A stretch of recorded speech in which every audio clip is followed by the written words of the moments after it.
Um bom dia aqui da casinha, a casinha do baterista. Bom dia, gente. Vamos ficar de pé para termos nosso momento de louvor e adoração. Gostaria de compartilhar um texto que está lá em Romanos capítulo 11, a partir do versículo 33.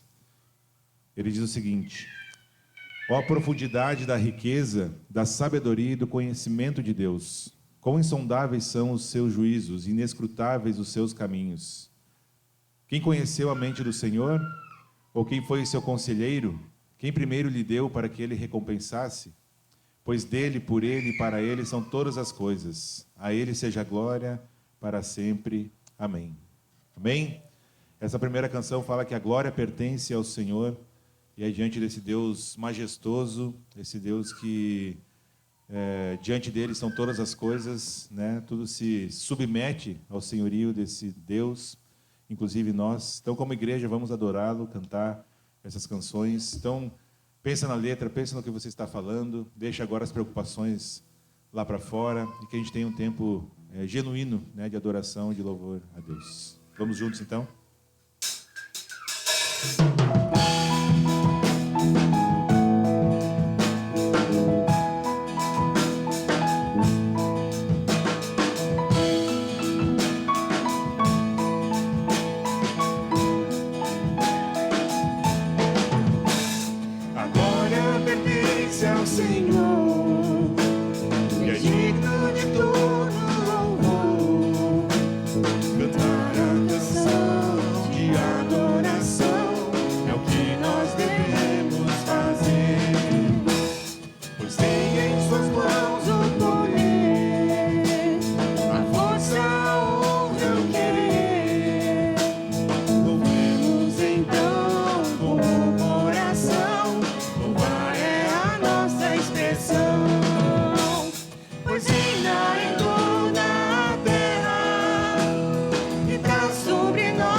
As suas obras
na rocha firmarei.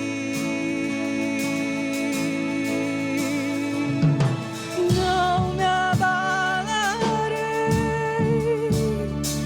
e do Senhor direi: Tu és meu Deus, protetor, meu refúgio, libertador, meu abrigo, torre forte, todo tempo meu socorro vem de ti.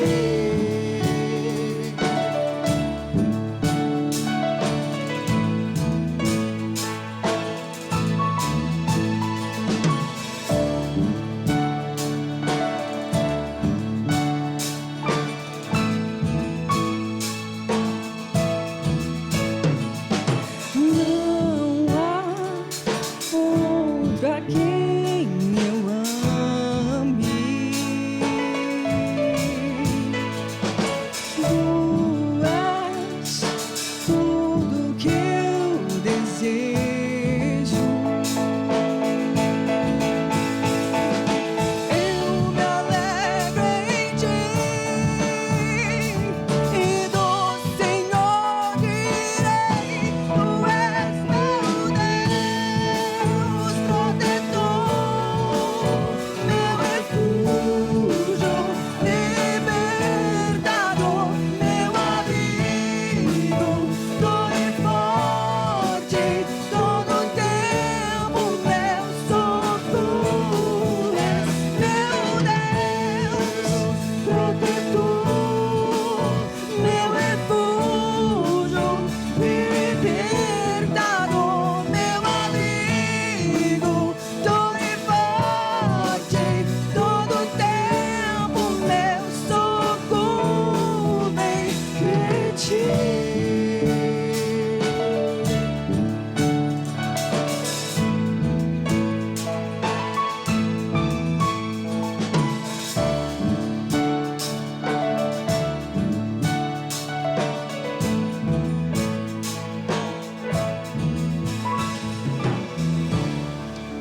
Obrigado, Senhor, porque é um privilégio para nós, Pai, estarmos aqui nessa manhã juntos, reunidos, Pai, para Te adorar, para cantar essas canções que falam tantas verdades a Teu respeito, o Teu caráter, Pai, a forma como o Senhor se revela a nós, a forma como o Senhor permite que cada um de nós se relacione com o Senhor.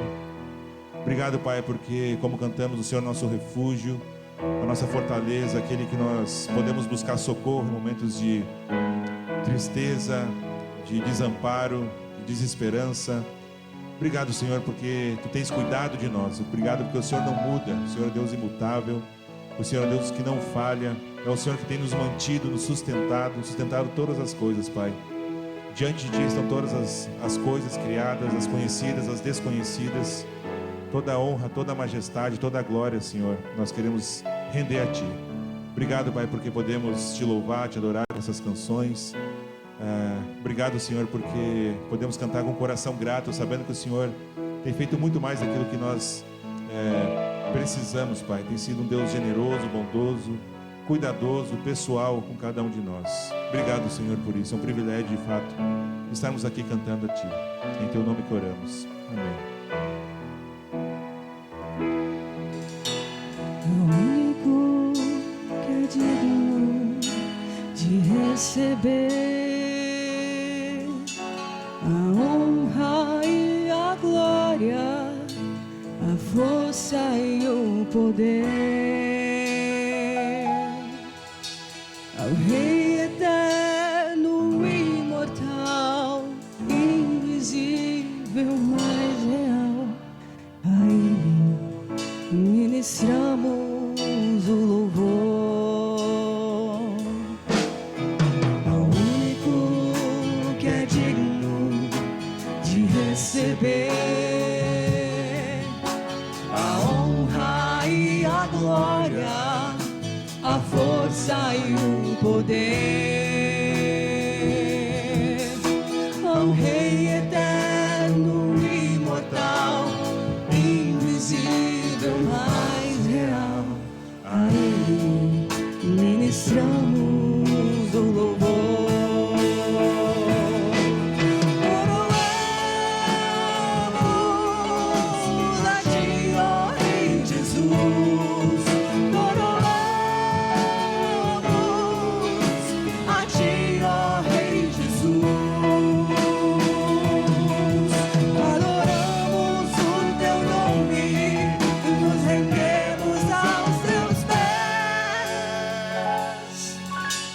consagramos todo o nosso ser a ti. Coroamos a ti, ó Rei Jesus. Coroamos a ti, ó Rei Jesus. Adoramos o teu nome, nos rendemos aos teus pés. Consagramos todo o nosso ser a ti. Consagramos todo o nosso ser a ti. Consagramos todo o nosso ser a ti. Amém? Amém. Pode se sentar.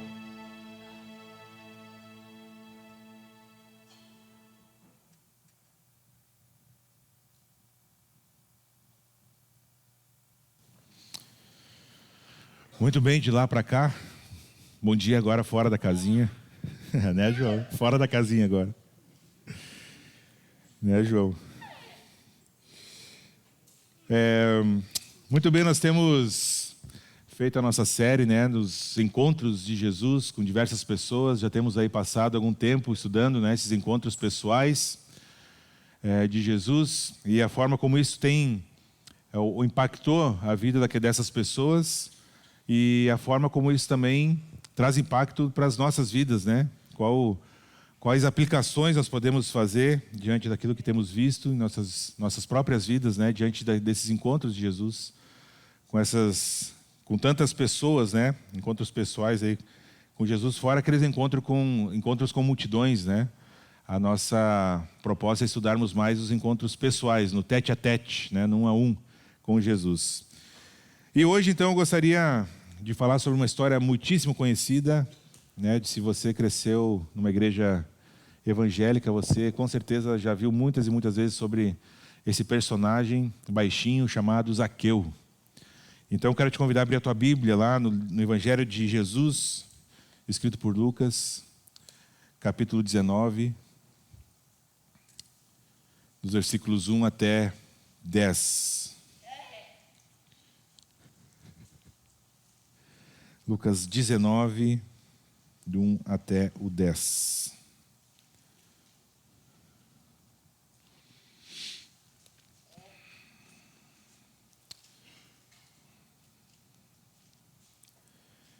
Então diz assim: Jesus entrou em Jericó e atravessava a cidade. Havia ali um homem rico chamado Zaqueu, chefe dos publicanos. Ele queria ver quem era Jesus, mas, sendo de pequena estatura, não o conseguia, por causa da multidão. Assim correu adiante e subiu numa figueira brava para vê-lo, pois Jesus ia passar por ali. Quando Jesus chegou àquele lugar, olhou para cima e disse: Zaqueu, desça depressa, quero ficar em sua casa hoje. E então ele desceu rapidamente e o recebeu com alegria. Todo o povo viu isso e começou a se queixar, e ele se hospedou na casa de um pecador. Mas Zaqueu levantou-se e disse ao Senhor: Olha, Senhor, estou dando a metade dos meus bens aos pobres. E se de alguém extorquir alguma coisa, devolverei 4 vezes mais. Jesus lhe disse: Hoje houve salvação nessa casa, porque este homem também é filho de Abraão, pois o Filho do Homem veio buscar e salvar o que estava perdido. Vamos orar mais uma vez?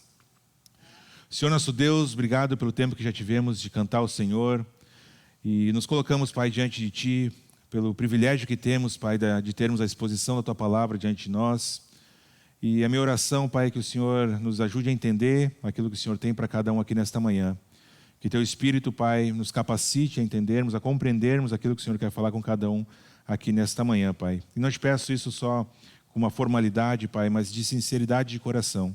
Que o Senhor faça a sua obra e que o Senhor continue fazendo também através desse tempo que vamos estudar aqui, esse texto tão conhecido, mas que tem tantas implicações e aplicações para as nossas vidas. Então nos capacita, Senhor, a entendermos, a compreendermos e a aplicarmos aquilo que o Senhor tem para cada um nesta manhã. É em Teu nome que eu oro e que agradeço. Amém. Muito bem, então, se nós pudéssemos mensurar, né, estabelecer um valor para aquilo que nós mais temos, né? Criar uma lista de coisas mais preciosas que nós temos em nossas vidas, com certeza a salvação estaria no topo. A coisa mais preciosa que nós temos não é uma coisa que nós podemos comprar, ter, mas é a nossa salvação, porque a vida aqui ela passa tão rápido, as coisas aqui vão ficando para trás, e o nosso destino eterno, esse sim, é o mais importante, né? Aquilo que deveria ser prioridade para nós. Então, em termos de valores, aquilo que mais de precioso nós temos em nossas vidas é a nossa salvação. E esse texto aqui de Zaqueu, embora quando a gente lê, quando a gente ouve quando é criança, ou quando a gente fala para as crianças, né, foca em tantas outras coisas, né? Às vezes na estatura de Zaqueu, ele subir na árvore, o pessoal ali fica chateado com ele, com Jesus, porque foi na casa de um pecador. A gente esquece que o que Lucas quer nos passar, a lição que ele quer nos ensinar aqui, é que a salvação alcança todos aqueles a quem o Senhor quiser.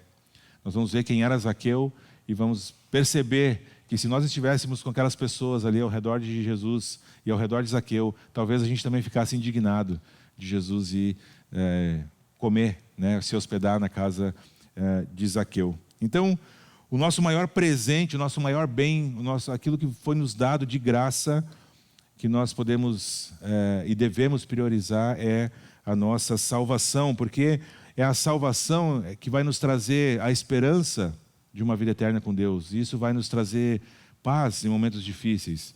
É a salvação que vai nos dar a segurança de que a nossa vida não está aqui nesse mundo. E quando as coisas começam a ir mal ou bem, a gente não fica nem muito animado quando vai bem e nem muito triste quando as coisas vão mal, porque a nossa vida não é aqui, a nossa pátria não é essa. Nós temos algo nos esperando na eternidade, que nenhum olho humano, nenhuma mente pôde já imaginar, foi capaz de imaginar aquilo que Deus está preparando para aqueles que o amam.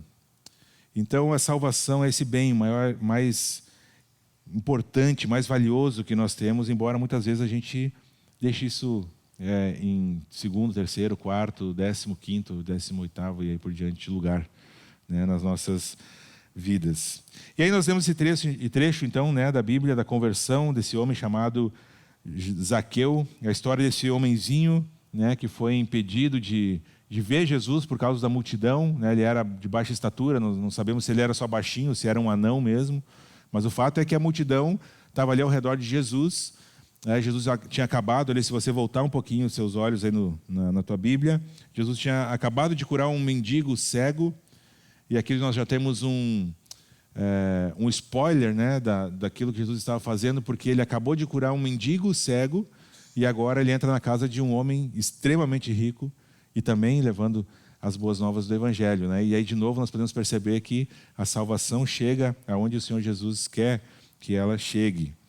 E aí então essa história é comovente, né? Porque a gente se põe no lugar de Zaqueu, né? O pequenininho não conseguia chegar ali à multidão, estava todo mundo ali fechado, e aí ele, naquele desespero de que ele queria ver Jesus, ele então resolve subir ali na figueira brava, né? A figueira brava é uma árvore que ela é baixinha, mas os galhos espalham bastante. Então, provavelmente ele conseguiu ir por cima do caminho onde Jesus ia passar para ver, né, esse homem que estava causando tanto alvoroço ali em Jericó, porque estava fazendo milagres e as multidões queriam tocar e ver e falar com Jesus. E Zaqueu também, né?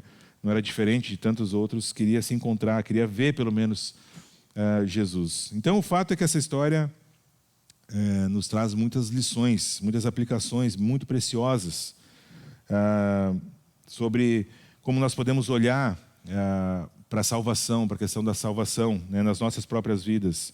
A forma como nós evangelizamos também pode ser impactada por esse relato aqui da conversão de Zaqueu. Então, antes de nós entrarmos no texto propriamente dito, é importante nós entendermos algumas coisas do contexto, né, ali onde foi escrito, porque senão algumas coisas vão nos escapar. Se nós trazermos o texto direto para nós hoje, algumas coisas vão passar batido e talvez nem façam sentido. Então a gente precisa entender um pouquinho do contexto. Então ali Jesus está em Jericó. Jericó era uma cidade muito bonita. Jericó era uma cidade importante, né, naquela região, porque ela era o caminho, assim, tinha um alto tráfego comercial, né? Os imperadores romanos usavam Jericó às vezes para uma espécie de férias, Então, a cidade era muito bonita, era muito organizada, né? Porque quando o imperador chegava lá, ele queria ter tudo em ordem, tudo bonito, né? Para descansar. E eles tinham uma produção de um perfume muito apreciado e que era muito comercializado. Então, muitas pessoas vinham ali para importar, né, o perfume ali de Jericó para outras cidades. Então, era meio que um centro comercial, muita gente passava por ali. Mas, apesar disso, era uma cidade muito organizada, né, muito bonita. E aí, com toda essa produção comercial, havia também, obviamente, uma grande taxação de impostos, certo? Então, Roma percebeu que Jericó produzia esse tal do perfume, tinha outras coisas que produzia, tinha muita saída, muito comércio rolando ali, e então havia enviado algumas pessoas ali para cobrar impostos sobre isso que era comercializado ali, e dentre os quais Zaqueu era esse cobrador de impostos. Mas Zaqueu não era um simples cobrador de impostos, como a gente às vezes ouve nas histórias infantis. Ele era, a palavra usada era um maioral entre os cobradores de impostos, ou seja, ele era o chefe, né? A NVI traduz como chefe dos publicanos. Os publicanos eram os cobradores de impostos. Então, eles cobravam imposto. O combinado básico era o seguinte: Roma exigia 10%, vamos dizer assim, do valor de tudo que era vendido. E dizia o seguinte, para o Zaqueu, que era o chefe, né, dos publicanos: Zaqueu, é o seguinte, nós queremos 10%. Se tu quiser cobrar 15%, quiser cobrar 20%, quiser cobrar 50%, eu quero 10%. Esse era o combinado. E então o que acontecia? Os publicanos enriqueciam às custas da exploração do povo, porque eles tinham toda a autoridade do Império Romano por trás deles. Então eles podiam cobrar e o povo não podia nem espernear, porque senão, né, não era que nem hoje em dia, que a gente pode fazer aí, né, e não corre tanto risco de vida assim, né? Mas na época era o seguinte: não concorda com Roma, então se despede dos seus parentes porque você vai para o caixão, né? Basicamente isso. Então, pensa no contexto. Zaqueu vivia naquela cidade, era um homem rico, como o texto diz, mas era rico como? De forma geralmente ilícita, né? Ele tinha um salário que Roma pagava para ele ser cobrador de impostos, mas era liberado a extorsão, né? Extorquir as pessoas além daquilo que Roma exigia. E então agora, sabendo desse contexto, que talvez, né, você sabia ou não sabia, talvez se nós estivéssemos ali indignados, né, com Zaqueu, com a presença simplesmente de Zaqueu ali junto com o povo, e aí o mestre vem e diz: Zaqueu, desce que eu quero ficar na tua casa. Tu risadas: ô Jesus, tá de brincadeira com a gente, né? Como é que o Senhor vai se hospedar na casa de um homem como esse, que cobra dinheiro, que enriquece às custas do próprio povo, que é um traidor porque virou as costas para nós para dar dinheiro para Roma, e ainda por cima nos explora? E aí o Senhor vai ficar hospedado na casa dele, é isso mesmo, Jesus? Né? Então agora faz um pouco mais de sentido por que as pessoas se indignaram. Não era só porque ele não era um judeu, era porque ele era um publicano, principalmente. Os publicanos eram, gente, odiados, né?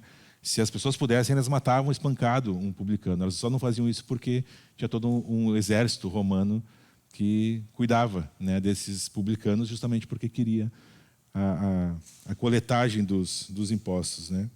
Então, esse homem era odiado, né, pelos seus conterrâneos, com as pessoas que viviam com ele, não só ele, mas todos os publicanos. Mas ele era o chefe dos publicanos ainda, né? Então, ele ainda mandava fazer, né, organizava o esquema. Então, Zaqueu era esse homem. Então, o que tão de especial tem nesse encontro entre Jesus e esse maioral, né, como a Bíblia fala, o chefe, né, dos publicanos, para nós hoje? O que nós podemos aprender? E eu gostaria de separar aqui em três pontos principais. A primeira é a saída de Zaqueu até Jesus, que estão aí descritos nos versículos 1 até o 4. Porque Zaqueu enfrentou diversos obstáculos para chegar até Jesus.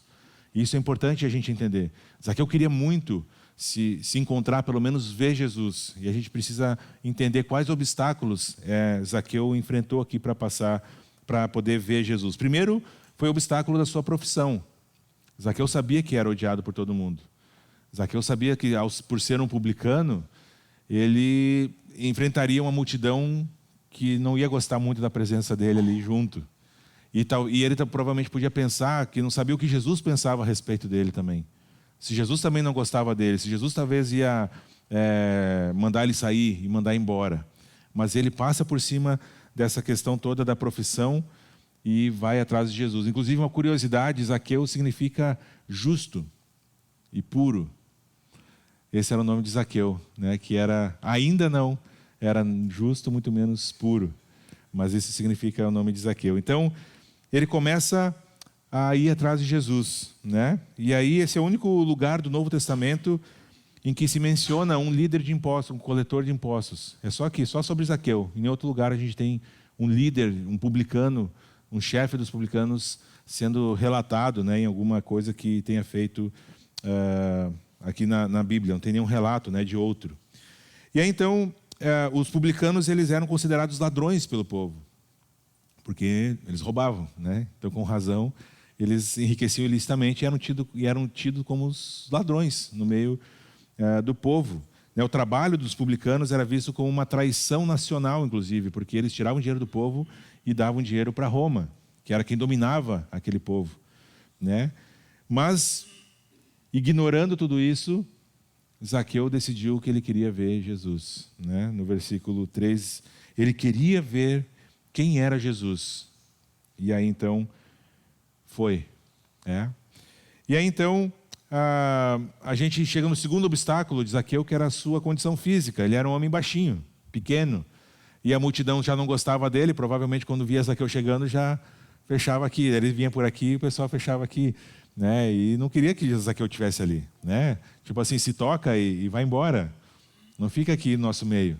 Mas Zaqueu, então, como não conseguia chegar ali, ele decidiu subir na figueira. Ele era baixinho e pensou, então vou ficar mais alto, né? E aí Jesus vai passar por ali e eu vou subir na figueira, né? A figueira brava ali. Então ele não permitiu que esse obstáculo físico, né, da sua estatura o impedisse de ver Jesus. Ele queria ver Jesus.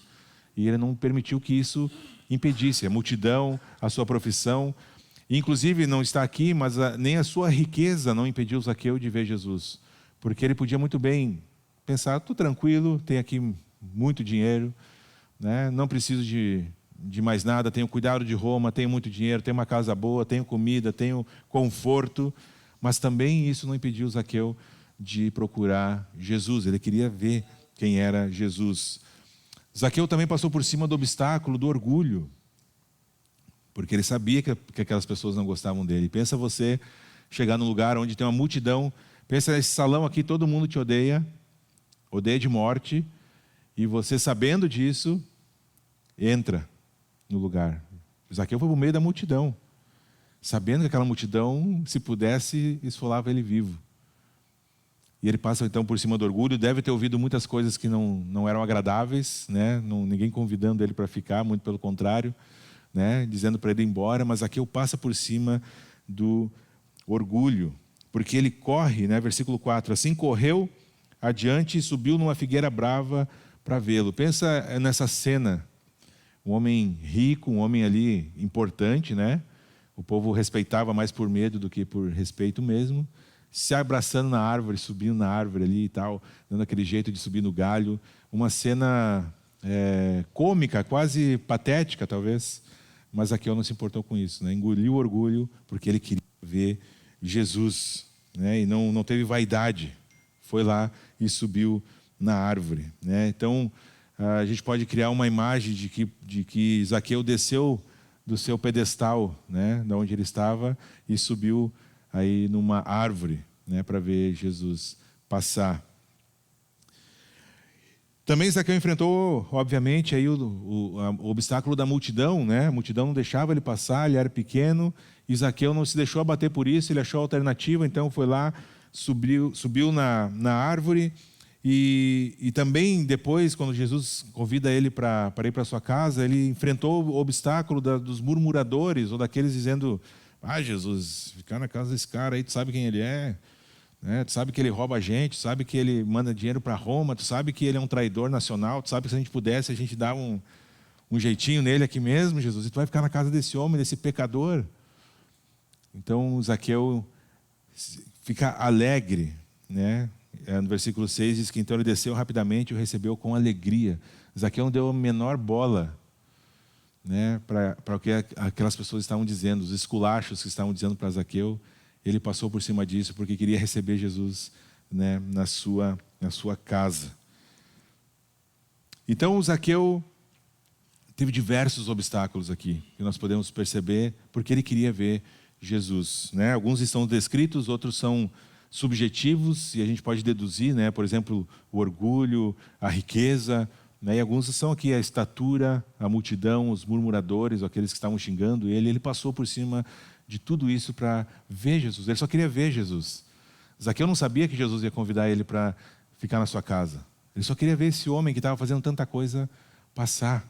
E olha todo o esforço que ele fez. Isso, obviamente, nos traz um desafio muito prático que talvez a gente, ao contrário de Zaqueu, ao invés de passar por cima dos obstáculos para ter o nosso encontro com Jesus, a gente coloca obstáculos para não se encontrar com Jesus, né?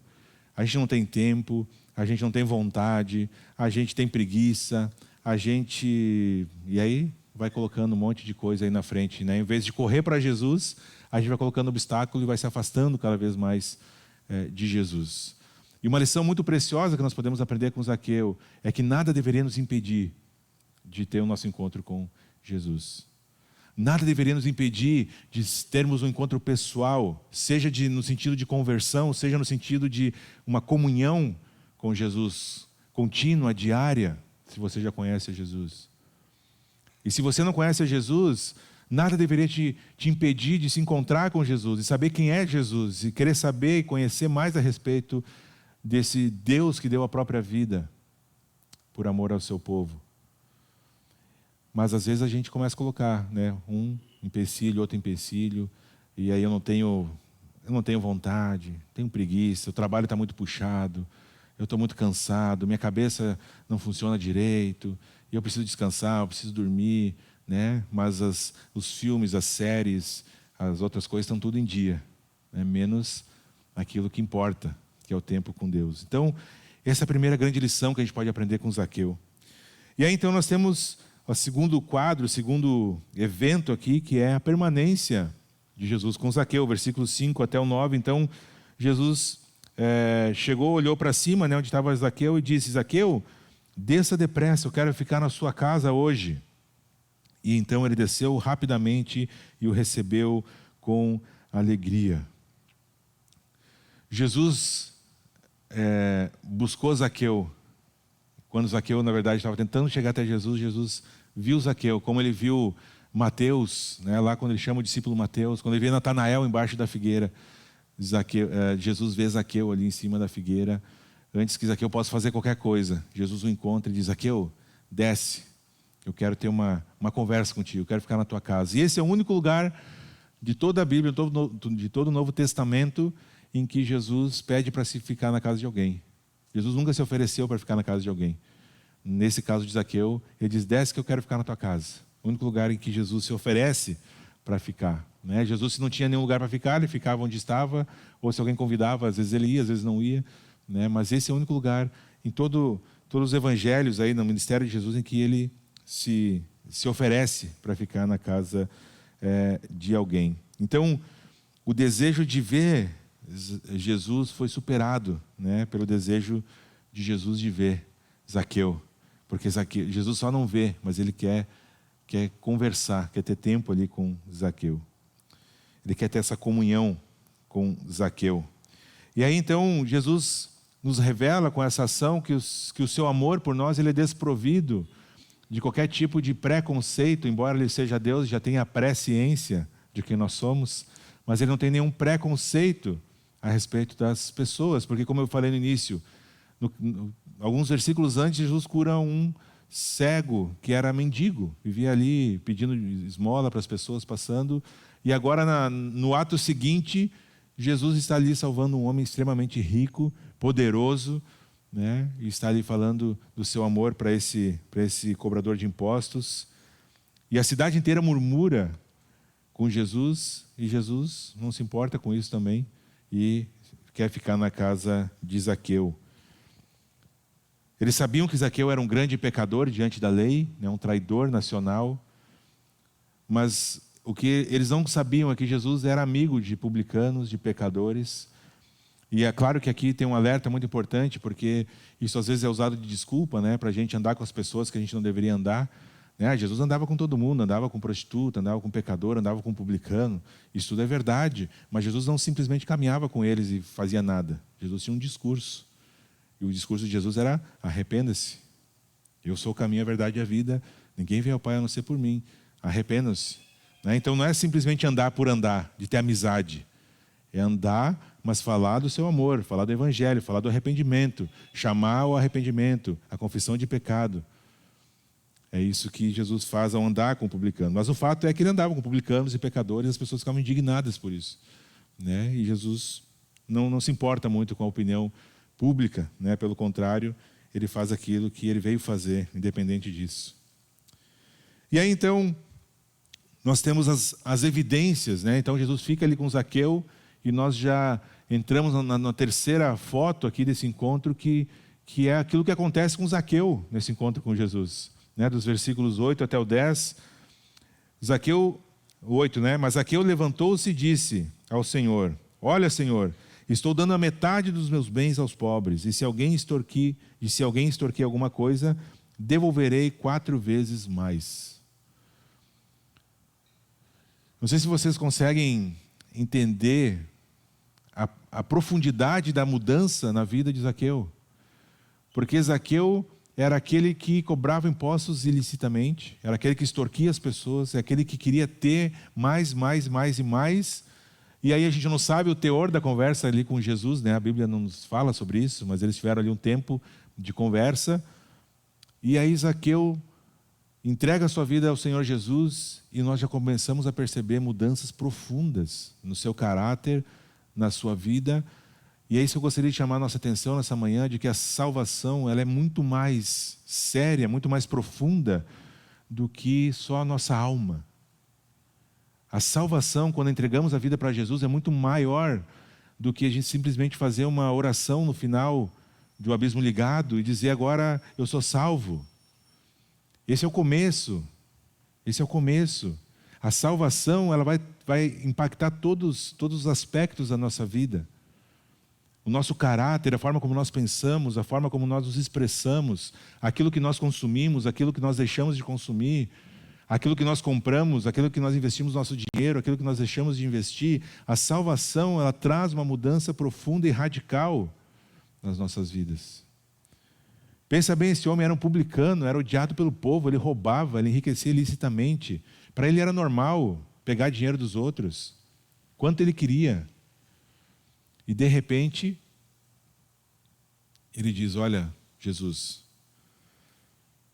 eu vou dar metade que eu tenho para os pobres, e se de alguém extorquir alguma coisa, eu vou dar 4 vezes mais. A lei lá em Levítico diz que quando alguém roubava alguém, tinha que devolver aquilo que roubou mais 1/5 do valor. Certo? Então, e aí em números essa lei ela é aprofundada e aí o que se devia dar era o dobro.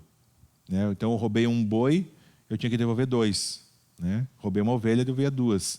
Zaqueu se impõe ele mesmo se impõe, porque Jesus não falou nada para ele, mas ele se impõe essa penalidade que nem tem na lei. É maior do que a lei. Se alguém o extorquir, eu vou devolver 4 vezes mais. A lei diz dobro, eu vou fazer o dobro do dobro. Né? Eu vou fazer 2 vezes aquilo que a lei manda. E vou devolver 4 vezes mais. Perceba a mudança na vida desse homem. Tão apegado ao dinheiro, a ponto de não se importar com o seu próprio povo, de extorquir o próprio povo. Agora é alguém generoso, que vai dar metade do que tem para os pobres e vai devolver 4 vezes mais alguém que ele extorquiu. Isso é arrependimento.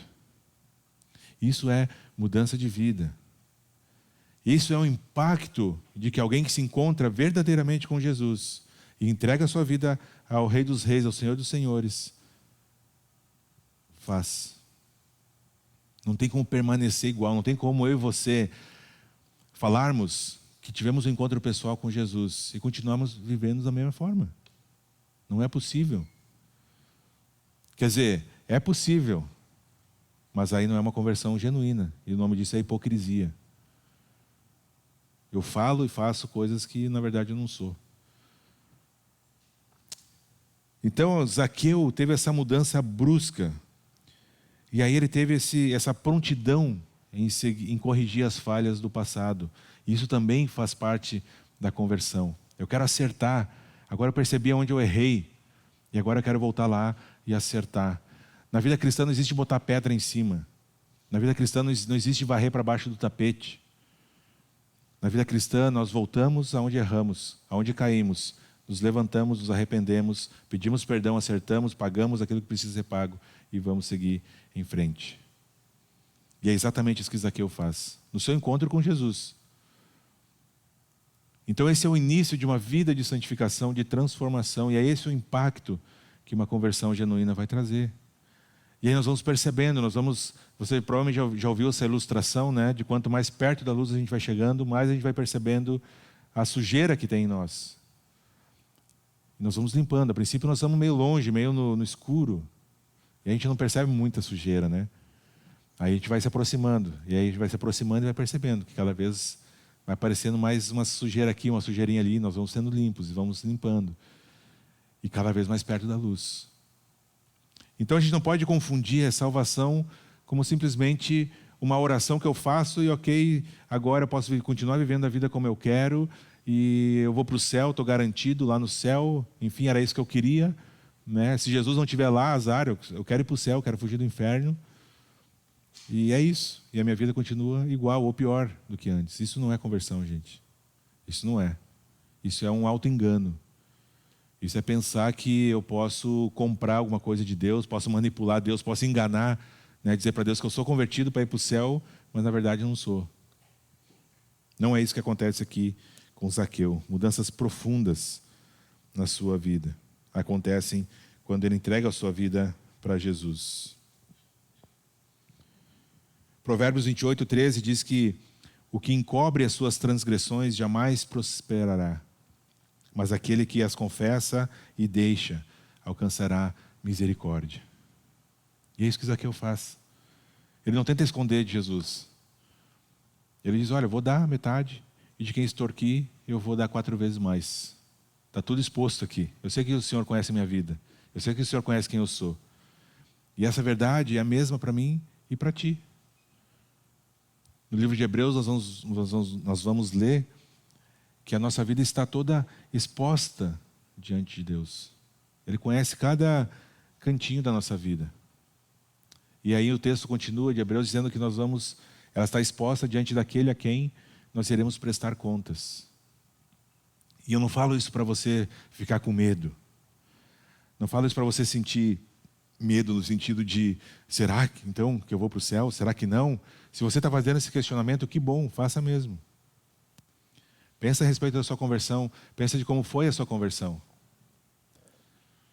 Pensa de como isso tem se refletido na sua vida. Se houve mudanças, se houve transformação.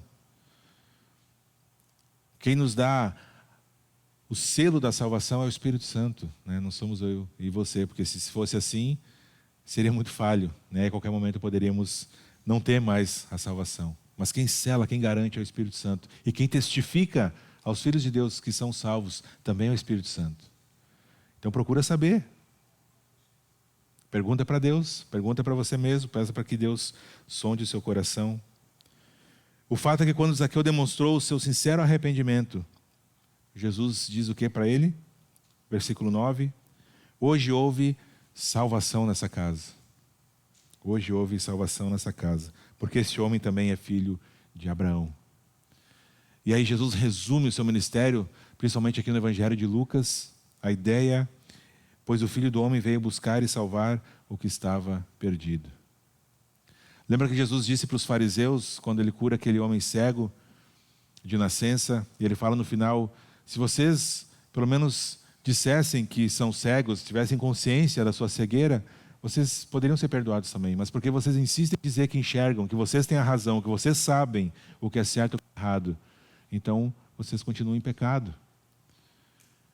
E a mesma lógica aqui, Jesus vem para quem tem a consciência de que está perdido, de quem precisa de um Salvador.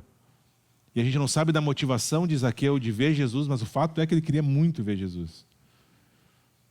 Ele queria muito ver Jesus. Ele passou por cima de todos aqueles obstáculos, subiu numa árvore, só para ver Jesus.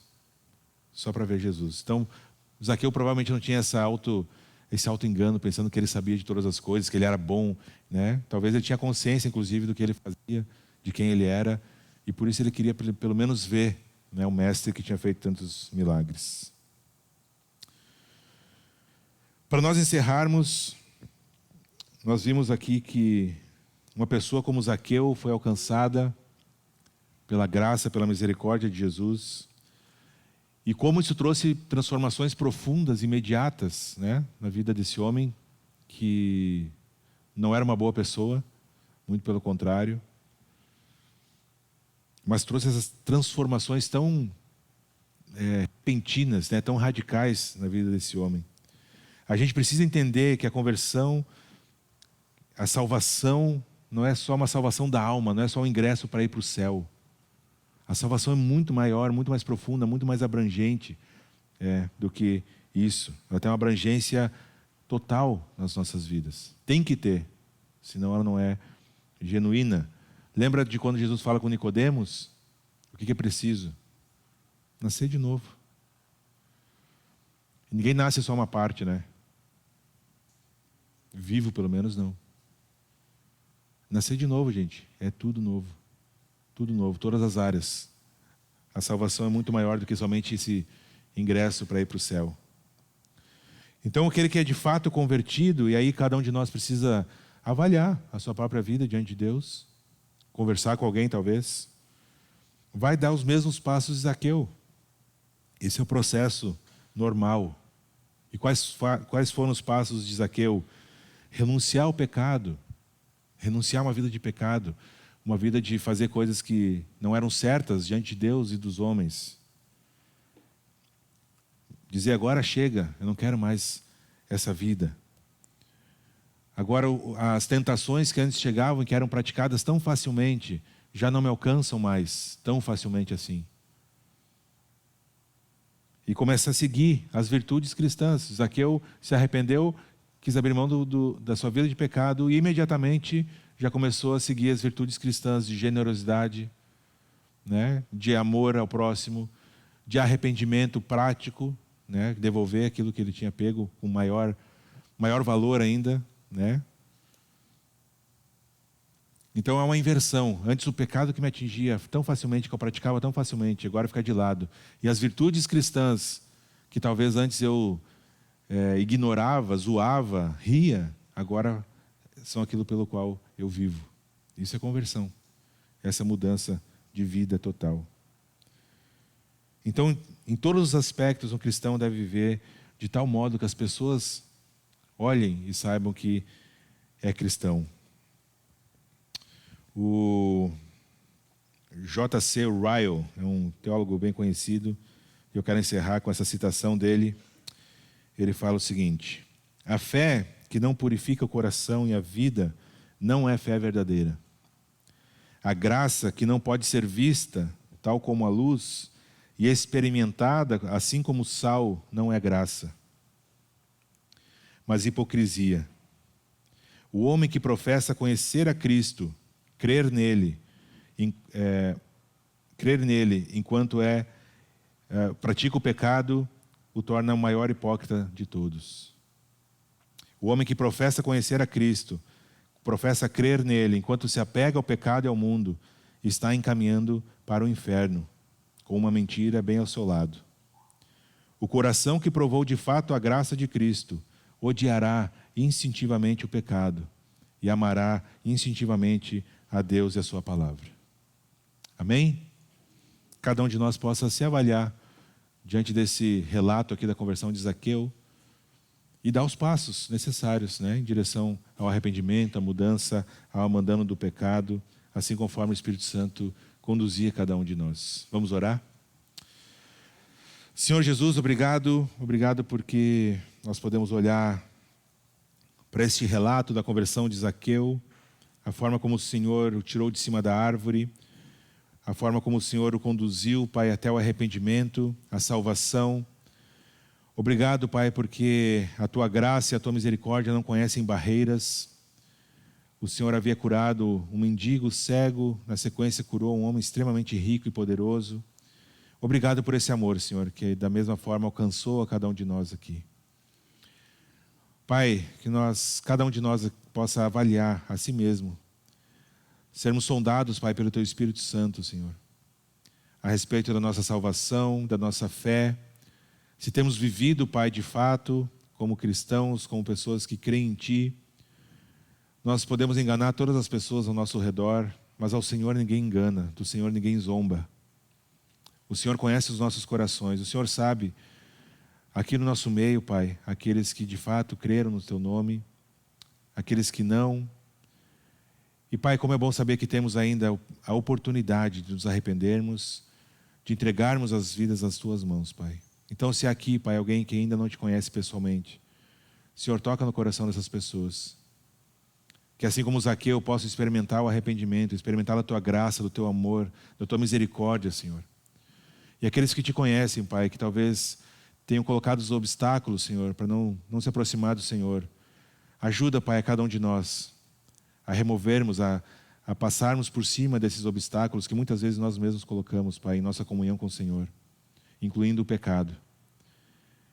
Que a gente lute, Pai, ferrenhamente, Senhor, por uma vida de santificação, uma vida, Pai, de colocar em prática a salvação, uma vida, Senhor, de comunhão profunda, diária e constante com o Senhor. Tem misericórdia de nós, Pai, nos traz para perto de Ti, nos carrega, Senhor, para perto de Ti. Nós precisamos desesperadamente do Senhor, não só para a nossa salvação, mas também para a nossa santificação. Faz a Tua obra em nós, Pai, e também através de nós. Essa é a minha oração em Teu nome, Pai. Amém. Amém. Muito bem, então, queridos, nós ficamos por aqui neste domingo. Que Deus abençoe as nossas vidas, a nossa semana, o feriado, quem tiver o feriadão. Até domingo que vem, se Deus permitir.